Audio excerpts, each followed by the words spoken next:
All righty, friends. Bless you all. Thank you all. What a beautiful day. Okay, why don't we start with another centering moment. We just had a beautiful chant. Thank you, Scott. And let's just stay in that stillness for a moment. Have our centering. A little song, uncopyrighted, is what's coming in for me to share for our centering moment. So everyone just take a deep breath, close your eyes if you desire, and let's just relax into God together. God's grace suffices, doesn't it? We choose only His grace today, only His will, because it's one with ours.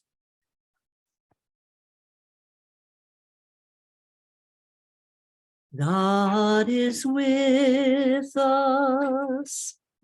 We live and move in Him. God is with us. He is our source of life, the life within, the air we breathe, the food by which we are sustained, the water which renews and cleanses us. He is our home wherein we live and move.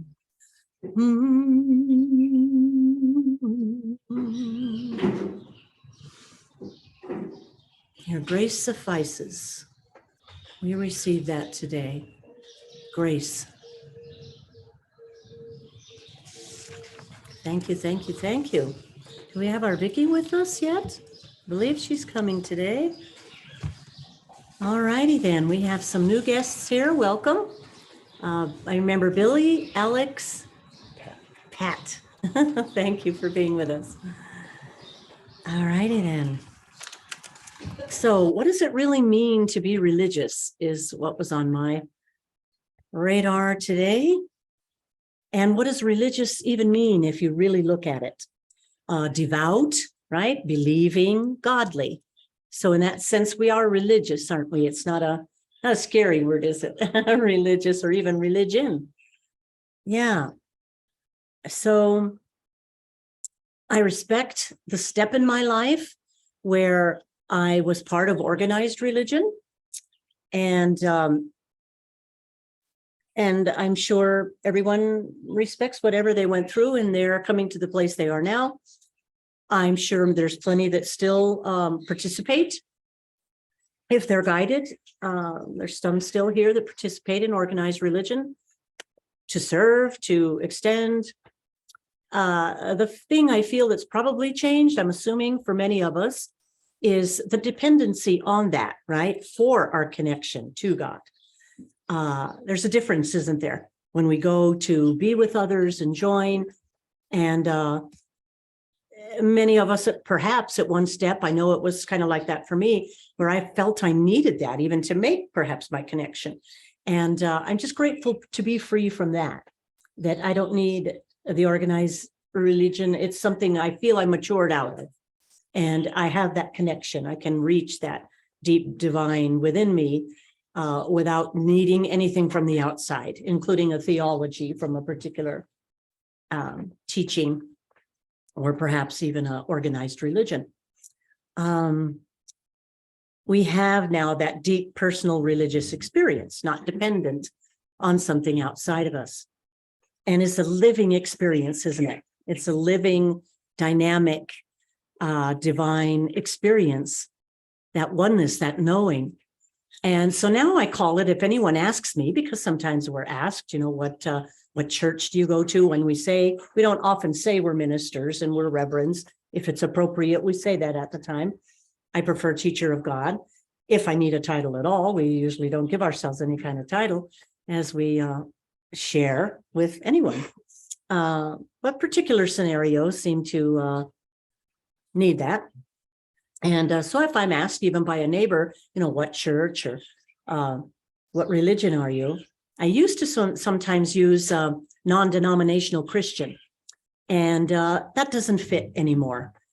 I'm bigger than that. I can't limit myself to that. I'm very interfaith, and even I'm more than interfaith. Like interfaith is even a step. And then we're just like universal, we're all inclusive. God is all inclusive.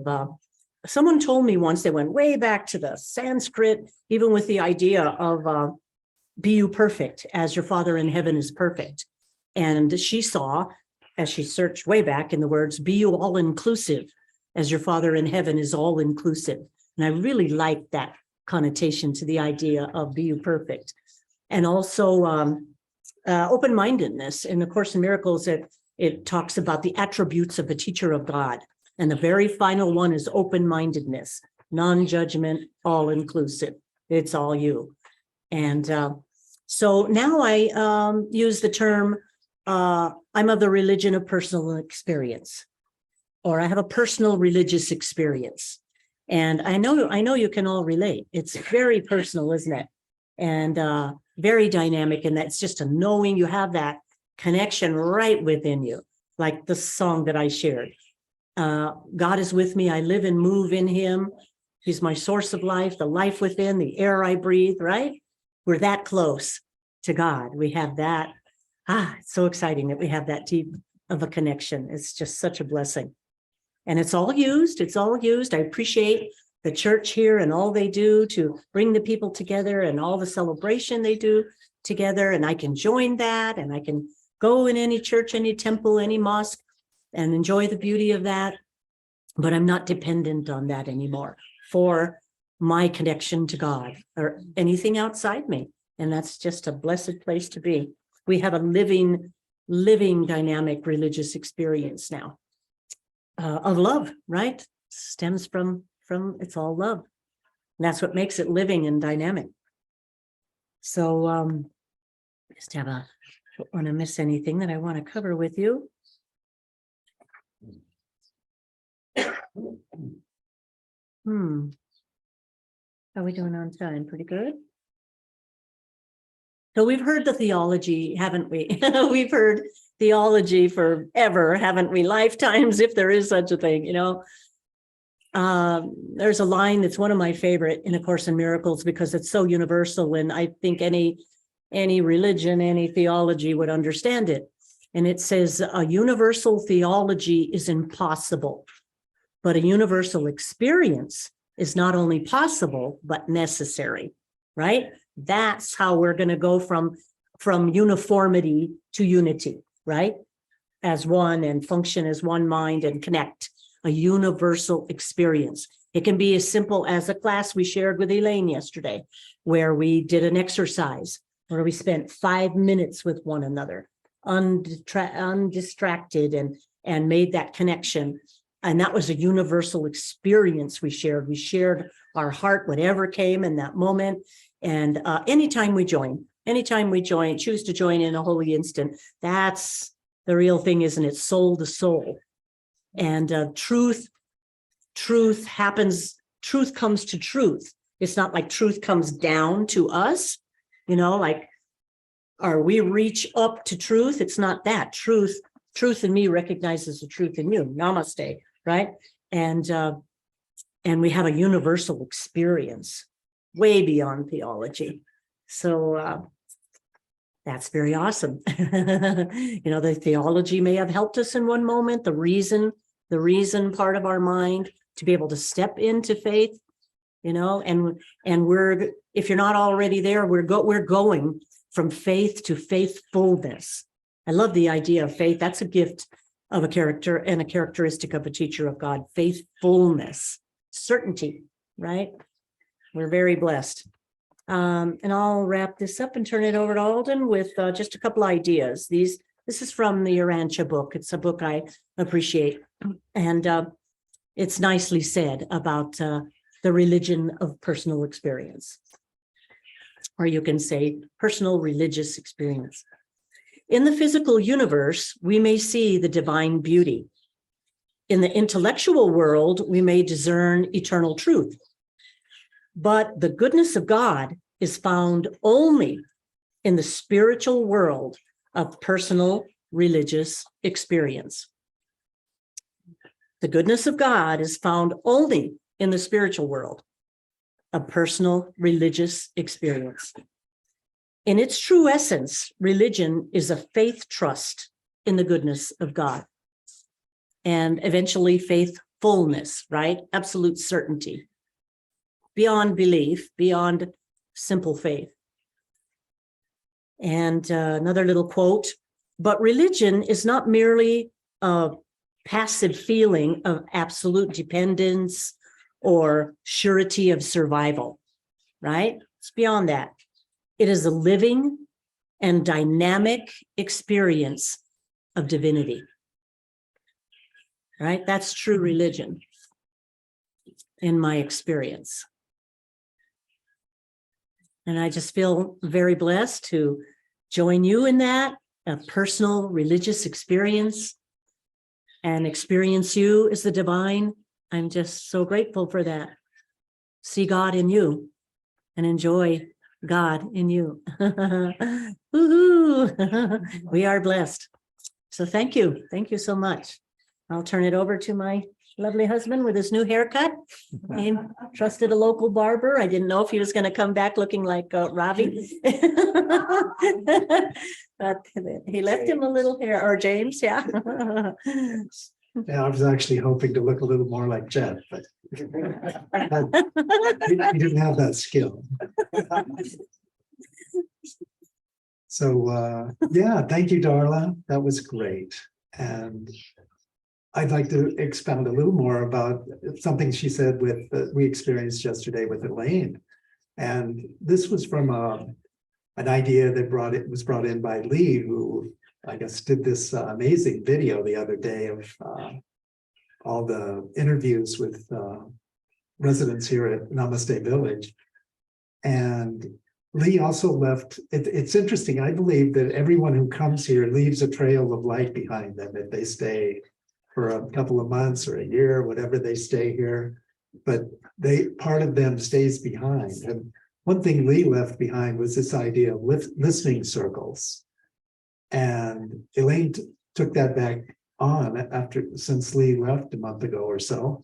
And it was really an amazing thing. And I at first, when I heard about it, I thought, well, everyone's going to bring a list of problems that they're going to bring and things they need solved, from cancer to maybe their neighbors playing their music too loud, or who knows what everyone has a problem with that they want to bring and expose that to the world. And actually, that's not a bad thing.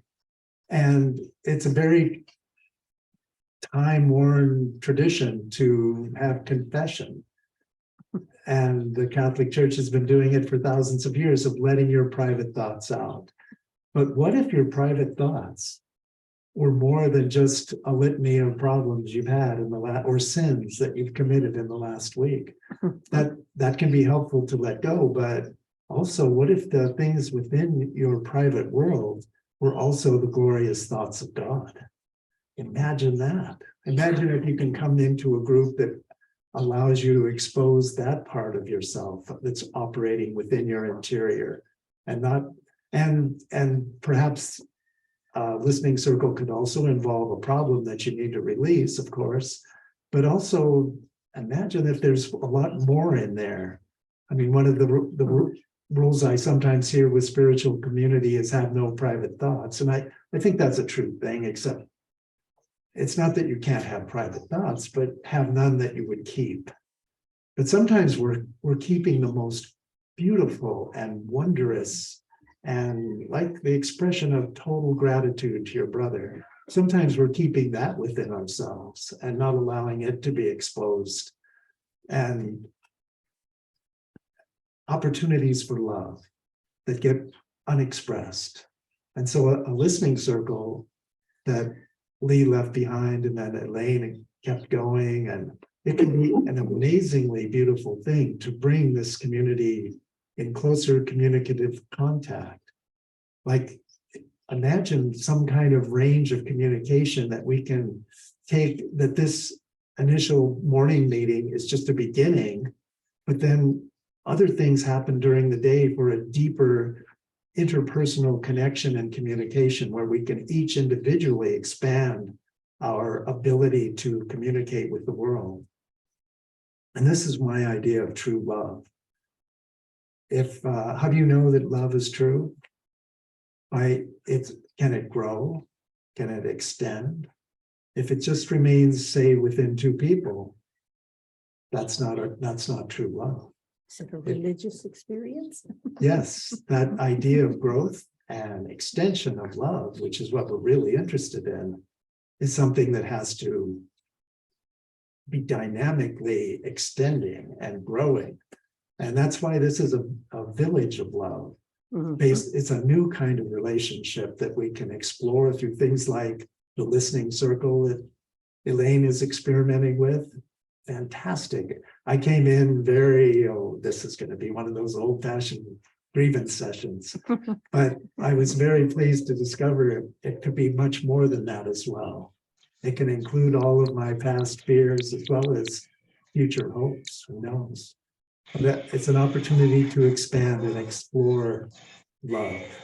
And that's really what we want as a community, is that exploration of expanding communication, because that's the way we return to heaven. We learn to communicate anew. And like Darla was saying, that's a discovery that you find within yourself.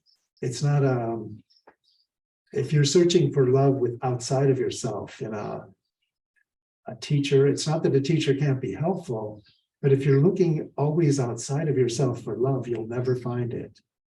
The only thing a teacher can help you with is say, look within. Yep. And that listening circle is a nice idea about that. It's simply speaking your truth from within yourself. It's not a conversation of exchange of ideas, who's got the best idea or anything like that. It's merely you being allowed, through the love and support of your brothers, to expose those private thoughts that you have within you, which could be ugly or they could be amazingly beautiful, but just to let them out without judgment and fear. And what a great idea. We have Lee to thank for that, besides the beautiful video he put out recently that exposes just how much love there is going on here at Namaste Village.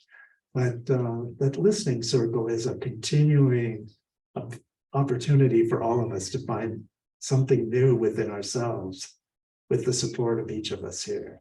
Hopefully there's new things popping up like that as Namaste continues to mature and explore what it could be to be an example, a village or a community that can be a model everywhere in the world for the extension of love and the extension of a new kind of community. And staying in that experience, right, throughout the day, right? Like just staying in that constancy throughout the day, offering each other heaven 24/7. Ooh, song, Scott. Offering each other heaven 24/7.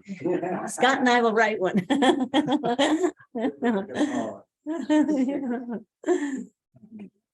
I'm wondering if Vicky's here today. She may not be. Are you here, my love?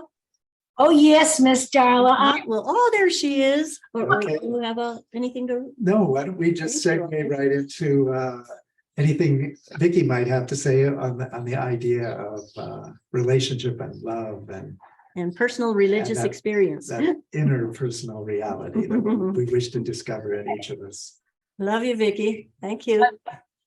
And Alden, and hello to everybody in the village and on Zoom, and welcome to Gather, Devin Lynn and the Gather family. It's a wonderfully expanding family. And like you, I love everybody's religion, because to me, it is just a matter of maturing in love. And every church is some kind of recognition, or at least a nod to God. And I love joining with people in whatever form suits them, whatever opens their heart. So that because the key is, like what you said, Alden, not to be externally dependent, but to be internally dependent. And in that list of the traits of the teachers of God, where you said open-mindedness is the end, it's because each step brings us more and more totally only spirit dependent or God dependent instead of externally dependent. And it doesn't matter whether it's a church or a job we have. The whole thing, the whole way of life is a life of grace. If we're going to be totally dependent on God, it means for everything, which is such a great relief for me. Like I really get, and every day I get it more, that I'm not dependent on my own strength, on my own ideas, on my own anything, but that grace guides me, directs me. In Jesus calls the Holy One, the Holy Spirit, whatever word we call for the help that we get, the Spirit, whether it's God directly or an angel or some like Jesus, a Christed being, Buddha, it doesn't matter the form. What we're recognizing and what I'm growing, and I think we all are, we're receiving the help we're finally asking for. Rather than asking for external situations to be better, different, changed, I'm asking, please let me open to the love of God that I am. Please help me to get out of my own way. That's probably my best religion.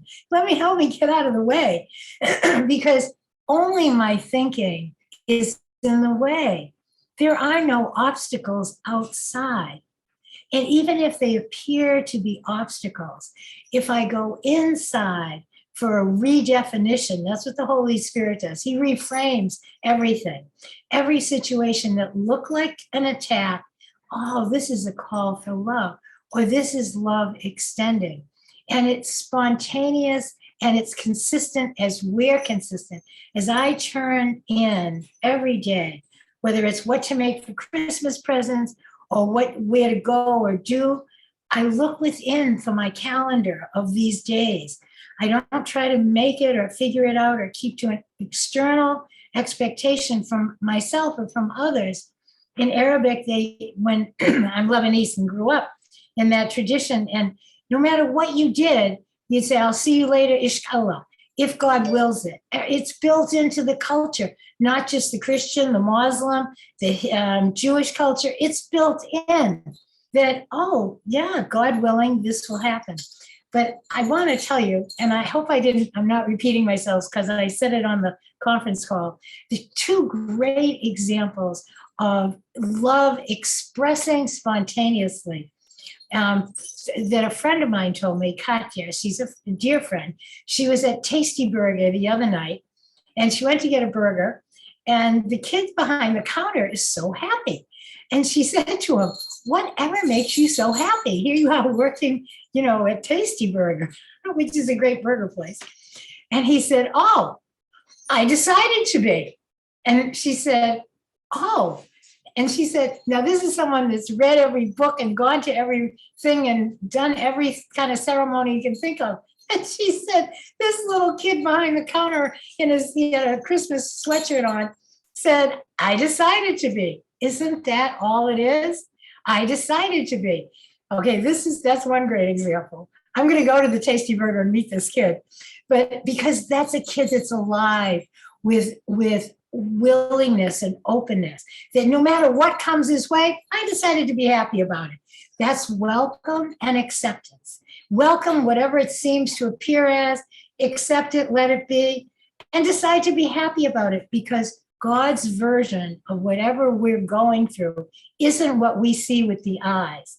And when we look and ask for help within, we start to see that everything is giving us, showering us with love, that grace is guiding us, that there literally is a trail of light.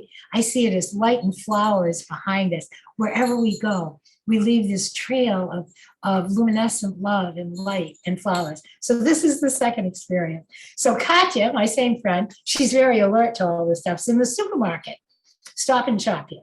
She's in the supermarket and one lady in front of her is having a very difficult time. And she's murmuring under her breath and complaining, and she's all so miserable. And Katya's looking at her, and the man in front of her who's right in front of her in the grocery line, they're in the grocery line, turns to her and says, "Oh, don't you know God's in charge?" He said, "Don't you know God's in charge?" And he just said, "I don't ever have any problems because God's in charge." And he said, "You can be happy too because God's in charge. Don't worry about anything." Oh, he said, I just couldn't possibly go through a day if I thought I had to deal with everything. I wouldn't know what to do, but God's in charge. And he was so alive. That's a living religion, living spirituality. And I said, that's my goal. God's in charge. No matter what I do, God's in charge. Isn't that simple? Whether, in all the books we read, and it's all preparation to this one step of total dependency. Namaste Village, Gather, Pal Talk Radio, all of us on Zoom, we are collecting around one simple idea that spirit is true, that spirit is our natural being, and that all we have to do is be totally dependent. That's what open-mindedness means. It means I'm not going to use my eyes to figure anything out. I'll use my heart. I'll use the seat of my soul, the love that I am, the Holy Spirit. I'll let the Holy One whisper in my ear. I'll let love guide me, direct me. It's that simple. That's a universal experience. It is what a universal religion is. And it's inherent in everything, just not consistently yet. But we're all in. My religion is I'm all in, 100% all the time, no matter how much I flub up. And I do, every day. It doesn't matter. I figure God's laughing, I might as well laugh too. I might as well laugh because what I would think of as a problem, the other day I told some of you, I fell down on the sidewalk, face first, thump, but I bounced. 2 days ago, it was dark. It was a dark street. I didn't see the lip of the thing. And I bounced. And I thought, oh, thank God God's in charge. This is after Katya told me. And I got up, and there was this wonderful man that was a few feet away, just ran up and helped me up. But God's in charge. And I was able to laugh, and nothing got hurt. My glasses went flying, the phone went flying. But I must have gone bouncing. That's nothing broke, nothing tore, nothing was bleeding. I hit my head because God's in charge. That's all it is on everything. So if I'm seeing something miserable, I'm just seeing a mistake. Don't go on my mistake. I don't want to go by my mistake. I'll just step back. God's in charge. Show me. I have no idea what this means or how I can be in it. And that, how can I be truly helpful? How can I love here? How can I give? How can I be the love that is in my heart? It's not that there aren't wars and seeming disasters going on around us, but they're not the picture of reality. They're the outpicturing of a distortion when we thought we were alone and separated. I don't want to live by the distortion. I want to live by the correction. We're holding each other's hands to live by the correction, that we've been given a guide. It's like having a Sherpa, a total personal Sherpa that goes with us everywhere, helps us up the mountains, helps us down the paths, tells us, shows us what everything means. And we're like travelers that can look with new eyes, with holy eyes. And instead of deciding what it means, saying, I don't know what it means, show me. And how can I be the whole presence of that answer of love? So that's my religion, guys. I love you all. Thank you, everybody. Thank you, Darla Alden. Thank you, James, wherever you are. We sure send you all our love and gratitude. Thank you, Vicki. We love you so much. Yes. Thank you. That was beautiful. And funny. You were laughing so much on your end, Vicki. You were beyond what the recording could handle, your energy. And I saw your party dress in the background. You're ready for anything. It looked like a party dress hanging over the chair right next to you. You can whip it on any moment. Thank you. Vicki's in heaven, right? 24/7. Thank you so much. Thank you all. We love you. Thank you for joining us this beautiful day. We're going to have Scott close us out with a song. And we're just grateful to you all. And thank you for staying in a dynamic, holy experience and coming right from within. Yes, thanks, everyone. Thank you. Mm.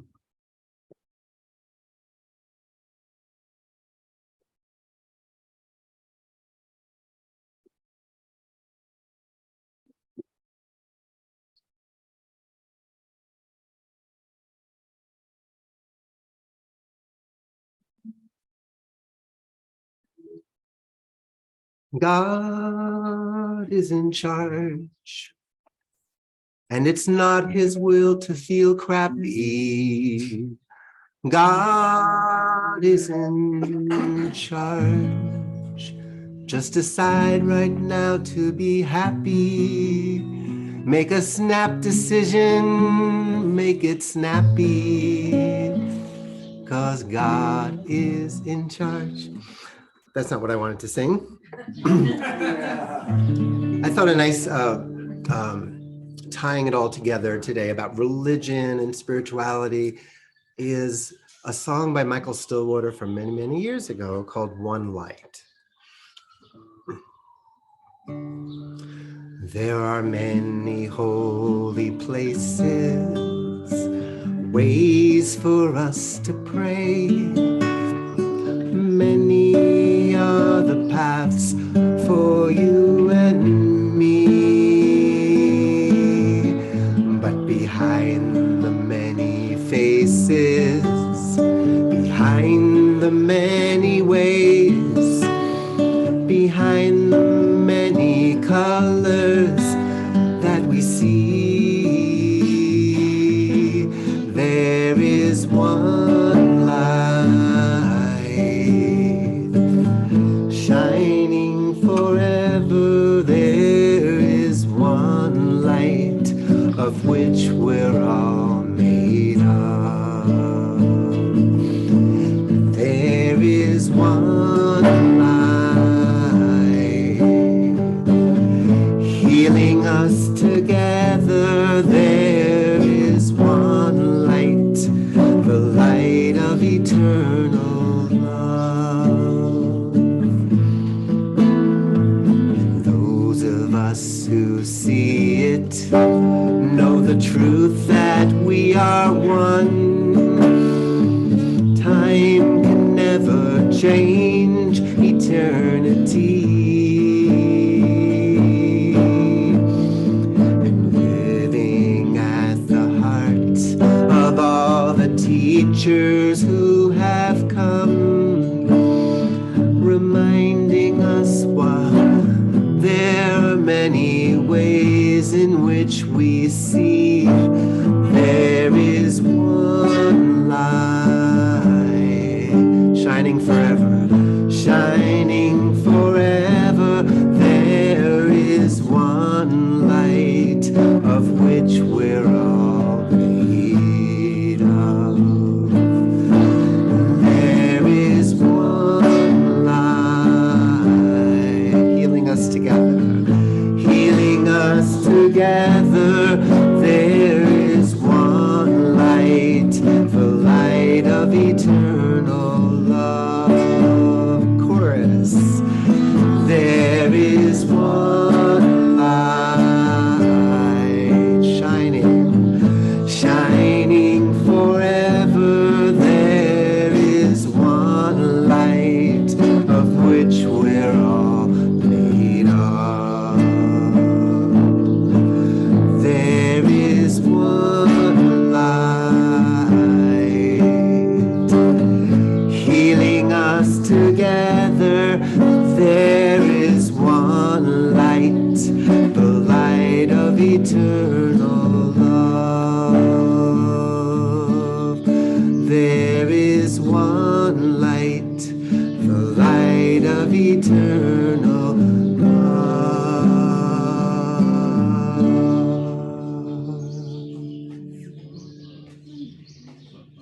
Amen. Amen. Amen. Y punto. I could do that. I just need to know what button to press. Bye, everyone. Thank you. Goodbye, everyone on Zoom. We'll see you in the morning, next morning. Thank you. I Love you all. all. See you tomorrow.